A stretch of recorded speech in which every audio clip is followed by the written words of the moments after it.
Life is beautiful. Yes madam, ప్రతి ఒక్కరి జీవితంలో కూడా మన తల్లే ఒక గొప్ప వ్యక్తి. ఎస్. మీ లైఫ్లో కూడా అమ్మ గురించి చెప్పాలంటే మీరేం చెప్తారు? మా అమ్మ అద్భుతం. మా అమ్మ ఒక అమోఘం.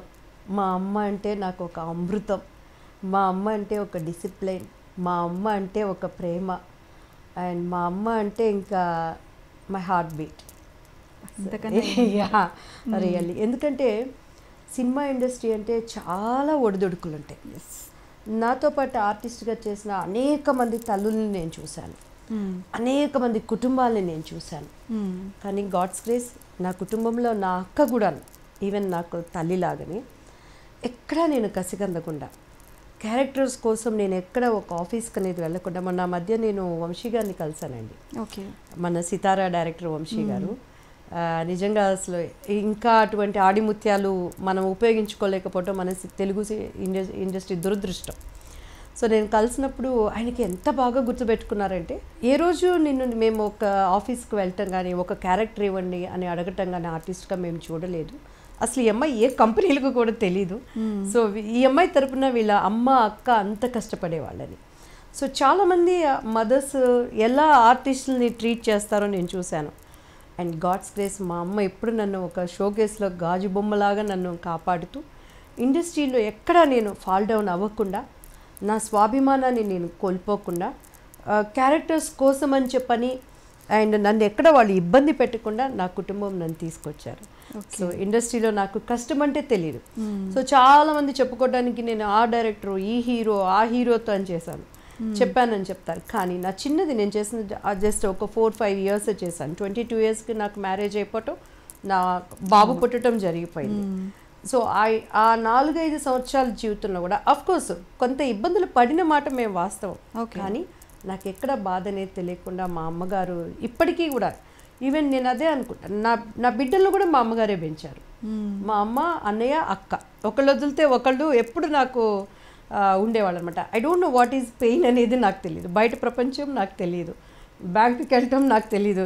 ఇప్పటికి కూడా మీరు నమ్మండి నమ్మకపోండి, ఏటీఎం కార్డు పెట్టి డబ్బులు ఎలా తీసుకోవాలో నాకు తెలియదు మేడం. దానికి సాక్ష్యం నాకున్న నా డ్రైవర్సు ఇదే. సో అట్లా ఎలా అంటే నన్ను ఒక చాలా ప్రొటెక్టివ్గా తీసుకొని వచ్చారు. అయినా కూడా నేను చాలా పెయిన్స్ నేను ఫేస్ చేశాను, కుటుంబంలో కానీ మ్యారేజ్ లైఫ్లో కానీ.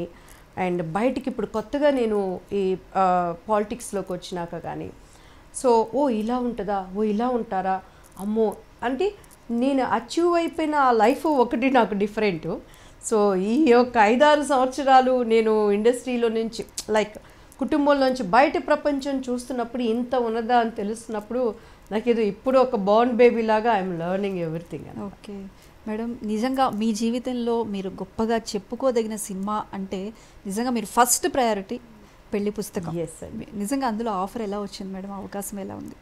యాక్చువల్లీ నేను చాలా ఇంటర్వ్యూస్లో చెప్పాను. అండ్ నేనైతే ఇండస్ట్రీ నాకు వద్దురా బాబు వెళ్ళిపోదాం అనుకునేటువంటి టైంలో, సో నాకు ముత్యమంత ముద్దని నేను ఒక మూవీ చేశాను. అందులో నాది ఒక ఫటాఫట్ జయలక్ష్మి లాగా మంచి క్యారెక్టర్ అనమాట.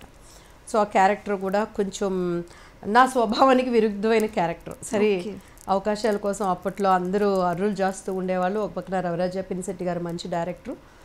సో ఈ సినిమాలో చూస్తే మళ్ళీ నెక్స్ట్ సినిమాలో మంచి అవకాశం మనకి ఇస్తారు కదా అనే ఉద్దేశంతో, అండ్ ఆ క్యారెక్టర్ అది చేసేటప్పుడు నేను అప్పుడు చాలా చిన్నపిల్లను అనమాట.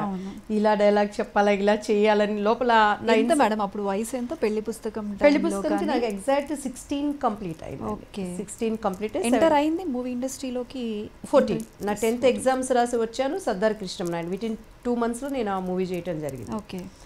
సో అట్లా టైంలో నేను చేసినప్పుడు బాపు గారు అప్పుడు పెళ్లి పుస్తకం కోసం వెతుకుతున్నారు మంచి అమ్మాయి కోసం. చాలామంది ఆర్టిస్టులను చూశారు అండ్ వాళ్ళకి డేట్స్ సెట్ అవ్వక చూసినప్పుడు ఈ అమ్మాయి ఎవరండి, ఒడ్డు పొడుగు బాగుందని పిలిపించారు. సో నేను చాలా ఏడుస్తూ వెళ్ళాను, ఇక్కడ కూడా ఏదో ఒక ఇబ్బంది పెడతారు. నిజంగా అప్పటికి నాకు సినిమా ఇండస్ట్రీలో అవగాహన లేదు. ఏదో కృష్ణ గారి మూవీసు, సో మనకి చిరంజీవి గారి మూవీస్ అలా హాఫ్ ఇయర్లీ క్వార్టర్లీ ఎగ్జామ్స్ అయినాక చూడటమే కానీ సినిమా ఇండస్ట్రీ మీద పిచ్చితో నేనైతే సినిమాలకు రాలేదు. చాలామంది నాకు అసలు అవగాహన లేదు. ఇంట్లో అమ్మ, అక్క, అన్నయ్య, నాన్నగారు, ఇదే నా జీవితం. సో కానీ నా బాడీలో బై గాడ్స్ గిఫ్ట్ టాలెంట్ అనేది ఉండింది. సో వచ్చినప్పుడు బాపు గారిని చూసారు అండ్ బాగుందండి ఈ అమ్మాయిని, మాకు డేట్స్ అవి ఇచ్చారు.